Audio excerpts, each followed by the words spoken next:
Olá pessoal, bem-vindos a mais um vídeo. Nesse vídeo a gente vai falar sobre máxima transferência de potência e superposição. Vamos começar por máxima transferência de potência. Então, qual é o valor da carga RL que permite que um circuito resistivo contendo fontes dependentes e independentes forneça a maior quantidade de potência a essa carga?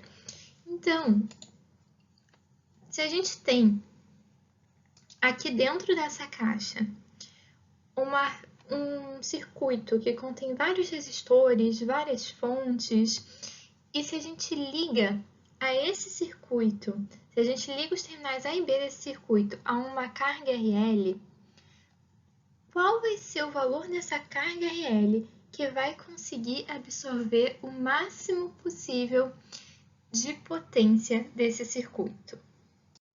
Como a gente viu nos vídeos anteriores, a gente pode substituir aquele circuito da caixa preta de um monte de resistor e fonte por um circuito equivalente de TVNAM. Então, vamos fazer os nossos cálculos para encontrar a máxima transferência de potência possível utilizando esse circuito equivalente de TVNAM. Então, vamos olhar para essa figura do slide.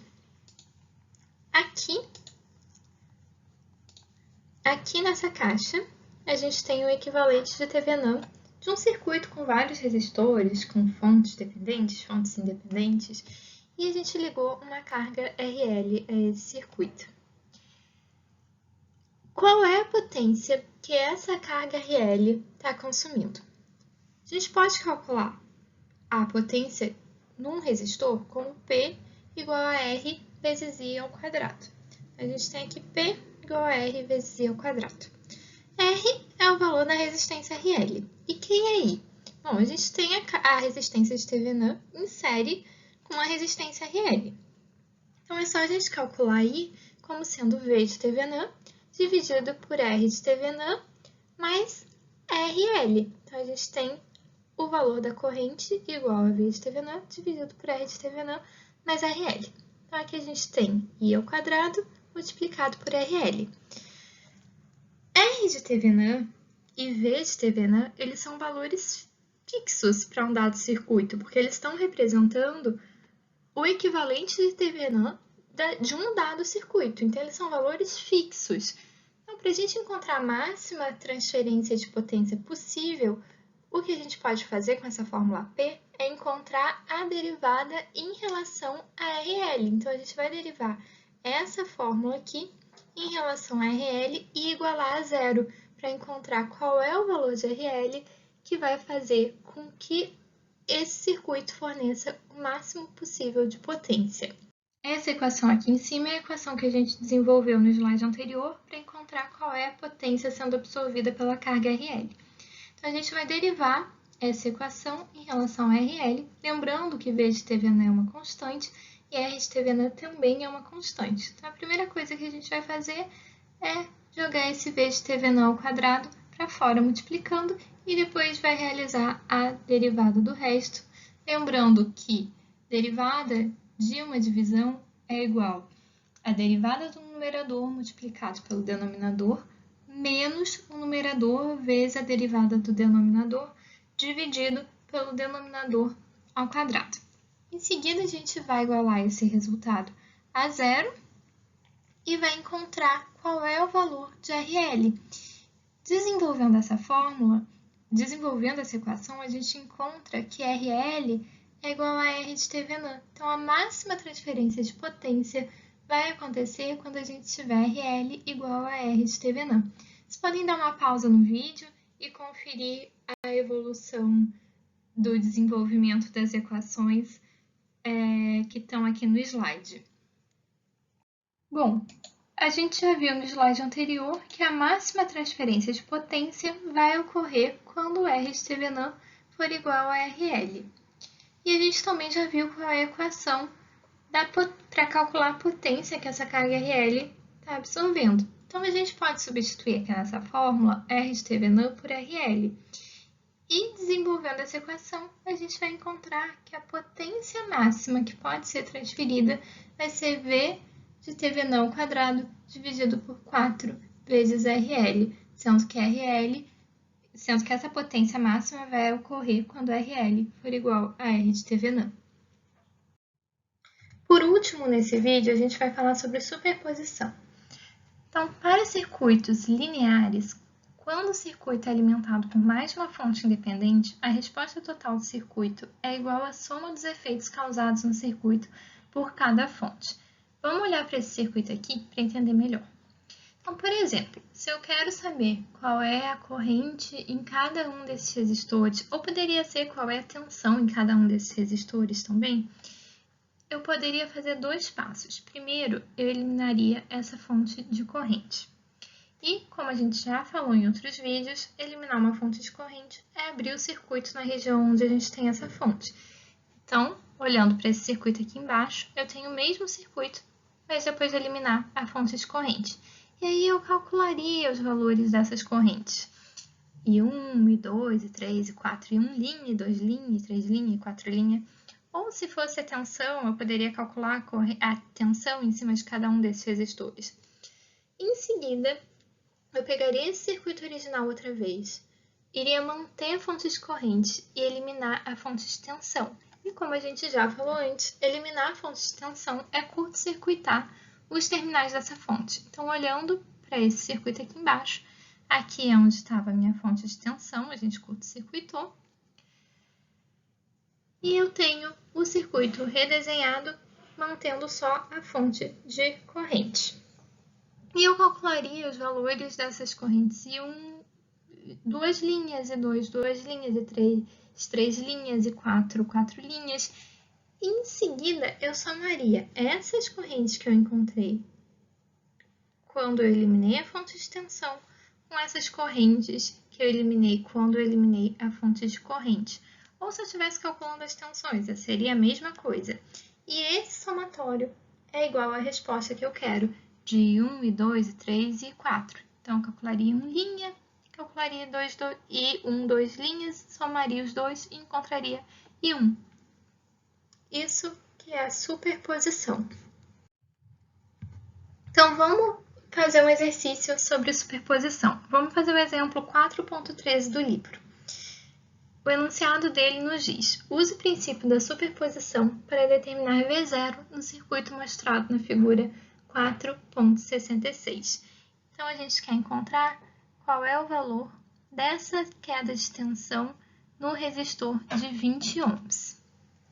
Como a gente vai usar a superposição, a gente vai eliminar primeiro uma das fontes independentes e depois a outra fonte independente. Lembrando que a gente só pode eliminar as fontes independentes, a gente precisa manter as fontes dependentes e a gente nunca pode mexer na região do circuito onde a gente tem as tensões e as correntes de controle. Então, a gente não pode destruir essas regiões do circuito, a gente não pode destruir essa região onde a gente tem V delta, então aqui V delta e I delta. Vamos lá resolver esse circuito. Bom, vamos primeiro eliminar a fonte de tensão. Para eliminar a fonte de tensão, a gente vai curto-circuitar essa fonte. Então, a gente vai acabar com esse circuito aqui embaixo. Para analisar esse circuito, vamos utilizar o método das tensões de nó. Então, tem esse nó essencial aqui embaixo, tem esse outro nó essencial aqui também, tem esses dois nós essenciais aqui em cima. Vou escolher como nó de referência esse nó inferior aqui. Vou chamar o nó superior mais à esquerda de 1 e o nó superior mais à direita de 2. Vamos somar primeiro as correntes saindo do nó 2. Então, saindo do nó 2, pelo ramo que a gente tem a fonte de corrente controlada, a gente tem 4V delta. 4V delta linha. Vou chamar de V delta linha porque aqui esse V delta existe quando a gente só tem a fonte independente de corrente e eliminou a fonte de corrente, a fonte de tensão independente. Então, esse V delta linha, ele é correspondente, ele é devido só à fonte de corrente. Pelo ramo de 10 ohms, a gente tem saindo desse ramo a corrente que é igual à tensão entre os terminais, a diferença de tensão entre os terminais desse resistor dividido por 10, que é o valor dessa resistência. A tensão sobre esse resistor é igual a V delta', que é igual e V delta' é essa tensão de controle que controla a fonte de corrente. Então, vamos usar esse V delta' para encontrar essa corrente. Então, a gente tem que por esse ramo do resistor de 10 ohms, a gente tem V delta' dividido por 10. E nesse último ramo aqui, a gente tem 5 amperes entrando, então a gente tem menos 5 amperes saindo. Essa equação só tem de incógnita V delta', então a gente encontra que V delta' é igual a 10 volts. Vamos agora para o nó 1. No nó 1, como a gente está usando esse nó como sendo nó de referência, esse V0 vai ser a tensão de elevação, vai ser a tensão do nó 1. Então, a corrente saindo pelo ramo do resistor de 5 ohms é V0' dividido por 5. Pelo ramo de 20 ohms é V0' dividido por 20. E aqui nesse ramo que a gente tem a fonte de corrente, a gente tem 0,4 V delta entrando, então a gente tem menos 0,4 V delta' saindo. A gente já descobriu qual é o valor de V delta' aqui em cima, que é 10 volts. Então, só substituir ele nessa outra equação aqui. E a gente vai encontrar que a V0' é igual a 16 volts. Bom, agora vamos eliminar a fonte de corrente. Para eliminar a fonte de corrente, a gente vai abrir o circuito no lugar onde existe essa fonte. Então, a gente vai ficar com esse circuito aqui de baixo. Vamos olhar primeiro para esse resistor de 10 ohms. Bom, esse resistor de 10 ohms tem uma queda de tensão sobre ele de V delta. Então, a diferença de potencial entre os terminais desse resistor é igual a V delta. Vamos calcular o valor desse V delta. Então, vamos chamar de V delta duas linhas, já porque dessa vez esse V delta se deve só à fonte de tensão, quando a gente elimina a fonte de corrente independente. Então, V delta vai ser igual ao valor da resistência vezes o valor da corrente que passa por esse resistor. O valor da resistência é 10, já que a gente tem um resistor de 10 ohms. E qual é o valor da corrente? Bom, a gente abriu essa parte do circuito, né? Então, a corrente que está passando por esse ramo aqui é igual à corrente que está passando pelo resistor. Então, essa corrente da fonte de corrente dependente é igual à corrente que passa pelo resistor de 10 ohms, que é igual a 0,4 V delta'. O 0,4 V delta, duas linhas, né?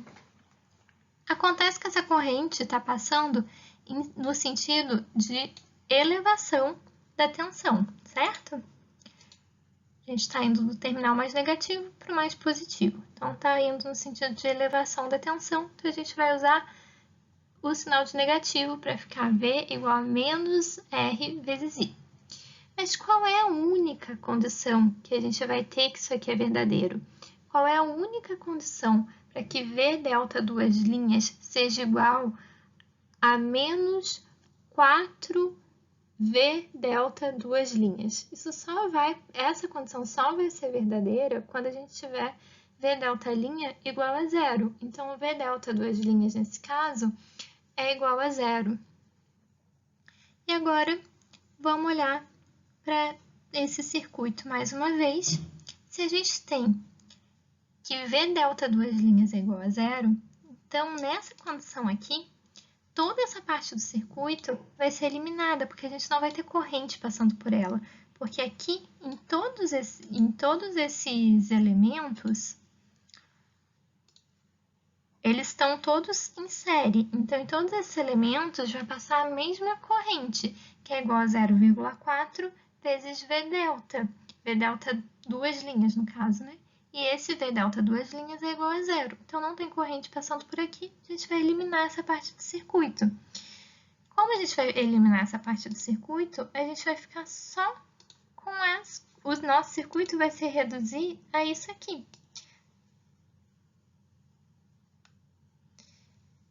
Então, a gente tem aqui um divisor de tensão, né? A gente pode encontrar quem é o V0 devido à fonte de tensão, vamos chamar ele de V0 duas linhas, usando a fórmula do divisor de tensão. Então, a gente vai ter que V0 duas linhas é igual o valor da fonte de tensão, que é igual a 10, vezes 20, que é a resistência sobre a qual eu quero saber qual é a queda de tensão, já que V0 é igual à queda de tensão sobre a resistência de 20 ohms. Então, 20 dividido por 20 mais 5 dividido por 20 do resistor de 20 ohms mais 5 do resistor de 5 ohms. Com isso, eu tenho que V0 duas linhas é igual a 8 volts.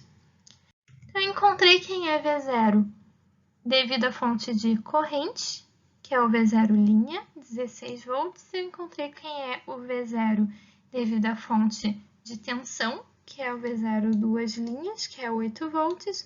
E V0 vai ser igual a V0 linha mais V0 duas linhas, que é igual a 16 mais 8, que é igual a 24 volts. Bom, terminamos esse vídeo por aqui e a gente se vê nos próximos vídeos.